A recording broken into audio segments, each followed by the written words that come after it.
Marcus lived paycheck to paycheck, running his small auto repair shop in Chicago. On New Year's Eve, while everyone celebrated, he sat alone in his empty garage. His wife had left him 6 months ago, and tonight was supposed to be his first celebration since then with his daughter. But when a desperate mother called about her broken-down car in the winter storm, Marcus knew what he had to do. He canceled his plans, knowing his daughter would be devastated. As snow fell heavily outside, Marcus worked on the stranger's car, his thoughts drifting to the warm family dinner he was missing. 3 hours later, his simple act of kindness caught the attention of someone powerful. That chance encounter would transform his life in ways he never imagined. Hi everyone, welcome to Mystic Tales. Today I'm excited to share a new story with you. The winter wind howled through the streets of Chicago as Marcus closed up his small auto repair shop. The clock on the wall showed 6:30 p.m. on New Year's Eve. He looked around the garage one last time, making sure everything was in order. Tools were cleaned and properly stored. The concrete floor was swept clean. Marcus pulled out his phone and smiled at his daughter's text. "Dad, I made your favorite apple pie. Can't wait to see you." It had been a tough year for Marcus. After 15 years of marriage, Sarah had left him, moving to California for a fresh start. Their divorce hit him hard, but his daughter Emma, now 16, chose to stay with him in Chicago. This New Year's Eve dinner would be their first celebration since the divorce. Marcus lived in a small apartment above his garage. The shop barely made enough to cover bills and Emma's school expenses, but he never complained. He loved fixing cars. His customers trusted him for his honest work and fair prices. "Just need to shower and change," Marcus said to himself. He had promised Emma he would be at her grandparents' house by 8 p.m. They lived just 30 minutes away. The phone rang. Marcus almost didn't answer it, but years of helping people in emergencies made him reach for it. "Marcus Auto Repair," he answered. A worried woman's voice came through. "Please, I need help. My car broke down. I have my 2 kids with me. We're stuck on Palmer Street, near the grocery store." "I'm sorry, ma'am, but we're closed for New Year's Eve," Marcus said gently. "I understand. We were driving to the hospital. My mother had a fall. The kids are cold, and no other mechanic is answering." Her voice cracked. Marcus looked at Emma's text again. He thought about the warm house waiting for him, the apple pie, and his daughter's smile. But he also thought about this mother and her children stranded in the cold. "What kind of car do you have?" Marcus asked. "A 2015 Toyota Camry. The engine just died. There's steam coming from under the hood." Marcus grabbed his tool bag. "Stay in your car with the hazard lights on. I'll be there in 10 minutes. He called Emma. "Honey, I'm so sorry. There's an emergency.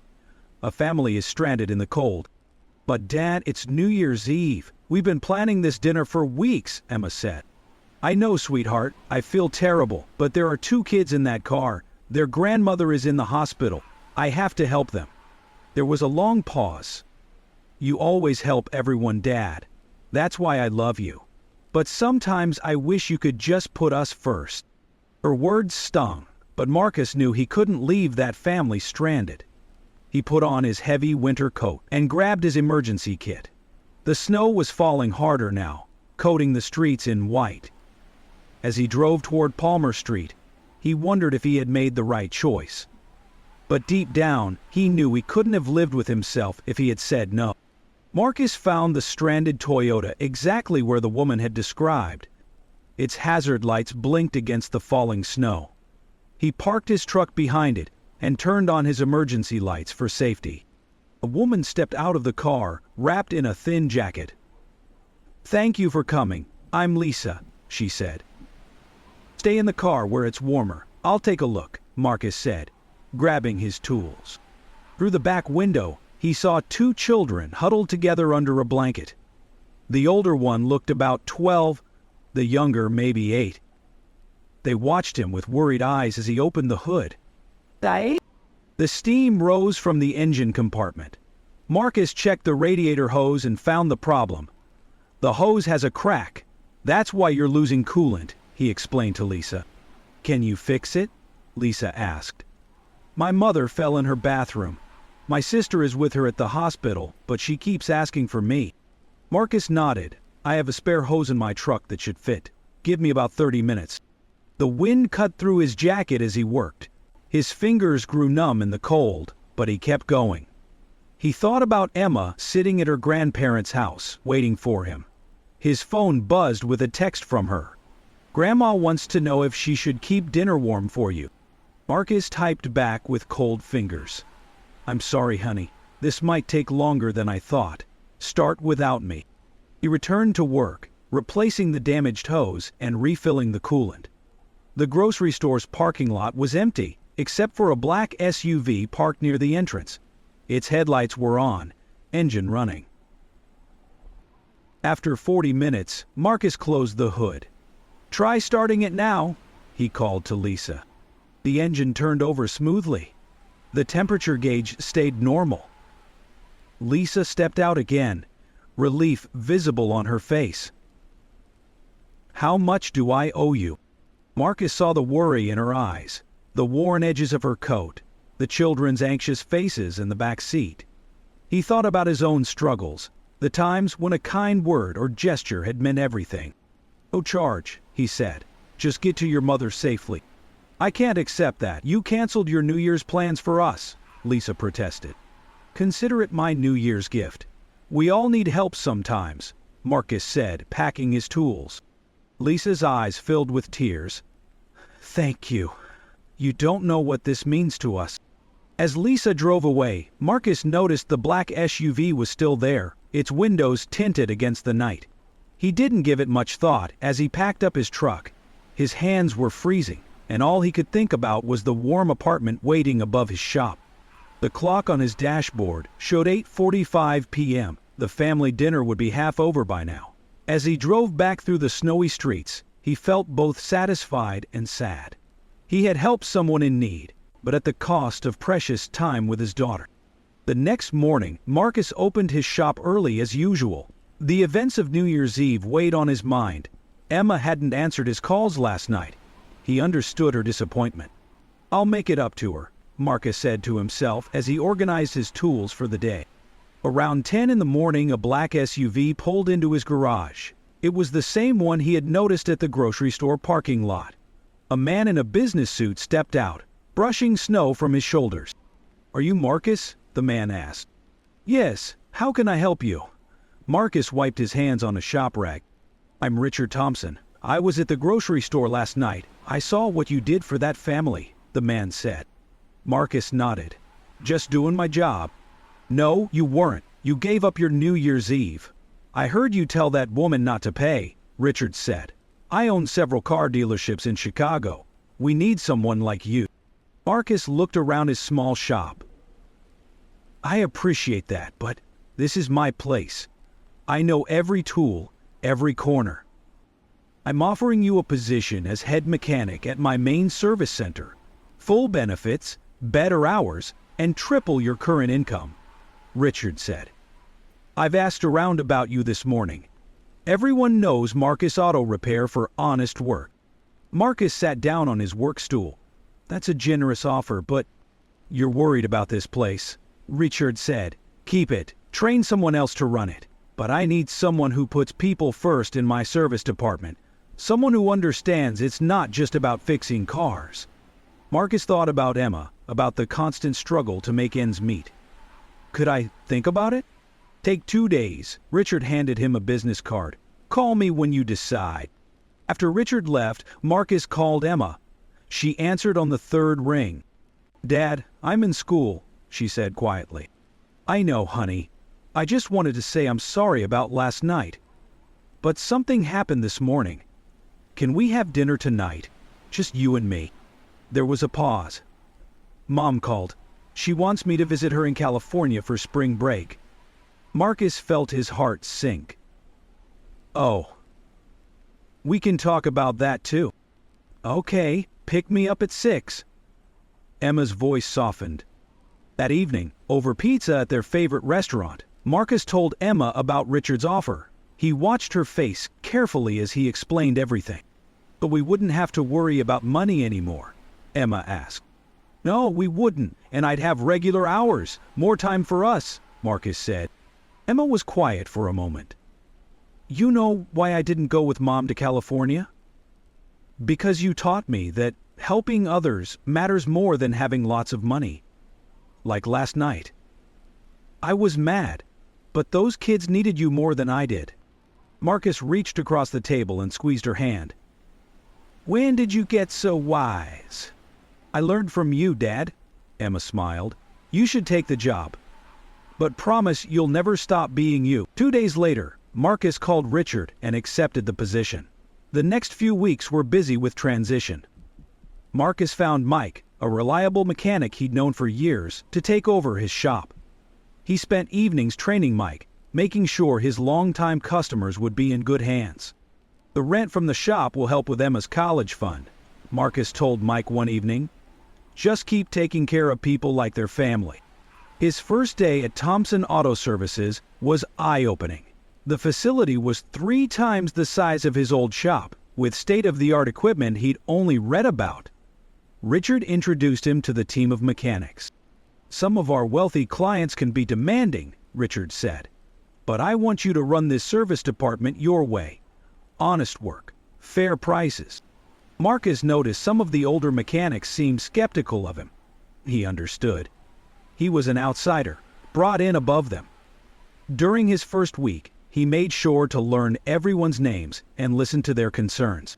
One afternoon, a familiar Toyota Camry pulled into the service center. Lisa stepped out, surprise on her face when she saw Marcus. "I don't believe it," she said. "I came here because my sister recommended this place. I had no idea you'd be here." Marcus smiled. "How's your mother doing?" "Much better, thanks to you. If we hadn't made it to the hospital that night," Lisa paused. "The doctor said the fall caused a small brain bleed. If we'd waited until morning." "I'm glad I could help. What brings you in today?" "Just a regular oil change. My sister says you folks are honest, even if it costs a bit more," Lisa said. Marcus checked her paperwork. "Tell you what, I'll do it myself, and I'll give you our first-time customer discount."